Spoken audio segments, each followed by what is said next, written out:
My son didn't look at me when he said it. Not once. My father is a monster. He deserves nothing.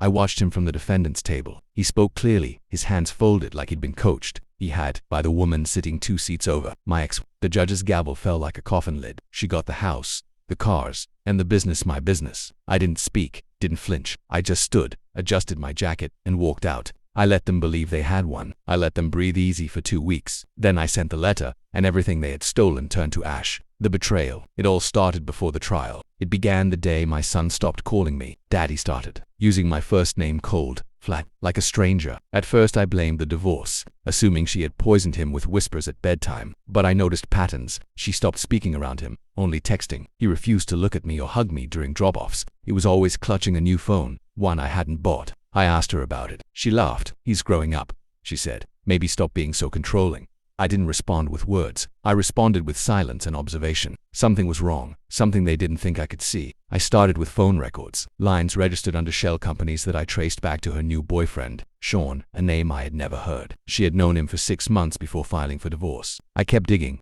I found recordings on the smart home system I had installed. She never changed the password. I heard voices at 2 a.m., laughter, moans, and my son asking, "Isn't Daddy coming back soon?" Her reply, "No, baby. He's dangerous. He left us." The part that broke me was a video I found. It showed my ex-wife coaching our son, repeating lines and practicing stories. I heard her voice off screen saying, "Say it again." Daddy yelled at Mummy. He threw stuff. He scared me. It was a lie. I had never raised my voice in that house. But they filmed the lie until it sounded real. Then they used it in court. The aftermath. I waited 2 weeks after the ruling. Then my lawyer delivered a package, registered and notarized. Inside were video files, financial records, hidden camera footage, a letter addressed to my son, and a second envelope for the IRS. I never wanted to destroy her. I just wanted my son to know I was never the monster.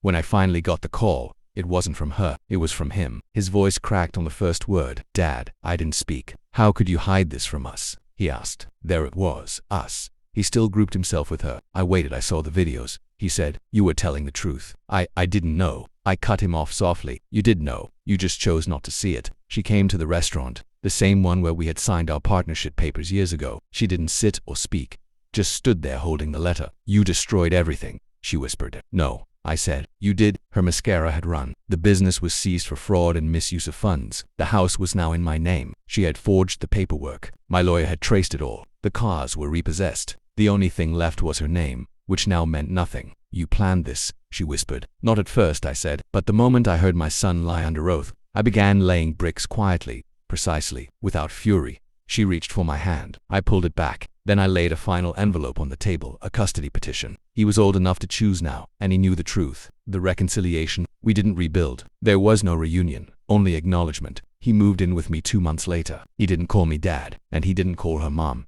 He didn't speak much at all. But one night after dinner, he asked, "Do you hate her?" I didn't answer right away. Then I said, "No.